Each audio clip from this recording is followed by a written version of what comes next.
Dalam nama Bapa dan Putra dan Roh Kudus. Amin. Saudara-saudari terkasih, salam jumpa kembali dalam renungan inspiratif Minggu Biasa ke-29 berdasarkan Injil Markus bab 10 ayat 35 sampai 45. Tema renungan menjadi besar dengan melayani. Saudara-saudari terkasih, pernah diceritakan tentang seorang raja yang memiliki satu cincin ajaib. Keajaiban cincin itu adalah bahwa ia bisa mengubah orang yang menggunakannya menjadi orang yang bijaksana, orang yang rendah hati, orang yang lemah lembut, dan orang yang suka melayani. Persoalan muncul ketika raja itu menjadi tua dan ia harus mewariskan cincin itu kepada salah seorang dari dua putranya. Dan kedua putra mahkota itu sama-sama dicintainya. Siapakah nanti yang akan mendapatkan cincin itu? Dia tidak sanggup memutuskannya. Setelah berunding dengan para penasehatnya, dia pun memutuskan untuk membuat sebuah cincin tiruan.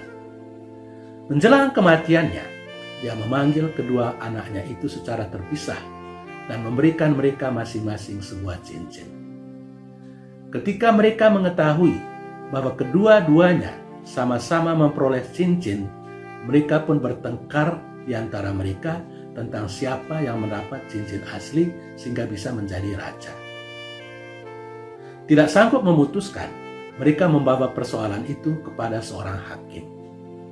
Sang hakim itu pun memberitahukan, "Saya juga tidak bisa membuktikan manakah cincin yang asli dan mana cincin yang palsu. Kamu sendiri harus bisa membuktikan hal itu." "Bagaimana kami harus membuktikannya?" tanya kedua anak itu.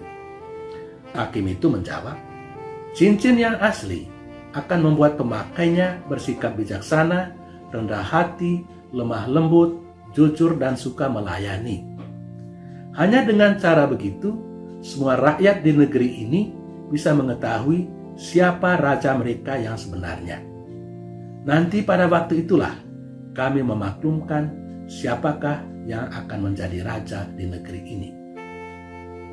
Ternyata tuntutan untuk menjadi raja di dalam kerajaan itu adalah orang yang rendah hati, yang lemah lembut, suka melayani, dan bijaksana. Saudara-saudari terkasih, setelah Yesus membimbing para muridnya untuk bisa mengerti tugas perutusannya di bumi ini, ternyata sampai saat-saat terakhir ketika Yesus sedang dalam perjalanan menuju Yerusalem untuk menderita dan kemudian mati di kayu salib, mereka juga belum mengerti tentang tugas perutusan Yesus atau misi kedatangan Yesus ke dunia ini. Mereka mengira bahwa sebagai Mesias, Yesus akan mendirikan sebuah kerajaan duniawi di mana mereka akan menjadi orang-orang penting di dalam kerajaan itu. Itulah sebabnya anak-anak Zebedeus, Yakobus, dan Yohanes di dalam Injil hari ini meminta kepada Yesus supaya di dalam kerajaan yang akan didirikan itu mereka akan menjadi orang pertama dan kedua. Seorang ditempatkan di sebelah kanannya dan seorang lagi ditempatkan di sebelah kiri.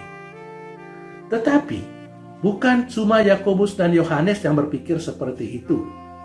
Murid-murid lain juga memikirkan hal yang sama. Itu sebabnya seringkali di dalam Injil mereka bertengkar di antara mereka sendiri tentang siapakah yang terbesar di antara mereka. Bagi mereka, menjadi pemimpin berarti menjadi orang yang berkuasa, menjadi orang kaya, menjadi orang yang dimuliakan. Jawaban Yesus terhadap Yakobus dan Yohanes tidak terlalu keras. Dia juga tidak marah dengan mereka. Yesus mungkin sadar bahwa setiap kehidupan bersama membutuhkan kepemimpinan. Tetapi ada satu hal yang tidak disukai Yesus, yakni motivasi yang berada di balik permintaan mereka. Mereka mau menjadi pemimpin karena mereka mau memerintah, mereka mau menguasai, mereka mau mendominasi, mereka mau memperoleh kehormatan atau popularitas. Padahal model kepemimpinan yang mau dikembangkan oleh Yesus bertentangan dengan ideal-ideal seperti itu. Saudara-saudari terkasih, ketika Uskup Romero dari Salvador ditembak mati oleh tentara pemerintah, dunia terkejut. Seorang gembala yang telah mengembalakan domba-dombanya sampai harus mengorbankan nyawanya terkapar berlumuran darah di altar Tuhan ketika dia mempersembahkan Ekaristi Kudus. Ia telah memerintah dengan hati nurani, berani, jujur, dan dengan semangat pelayanan yang luar biasa. Ketika Paus Yohanes Paulus II wafat, dunia menangis karena ia telah memerintah dengan kelemah lembutan, rendah hati, semangat pelayanan, dan kebapaan.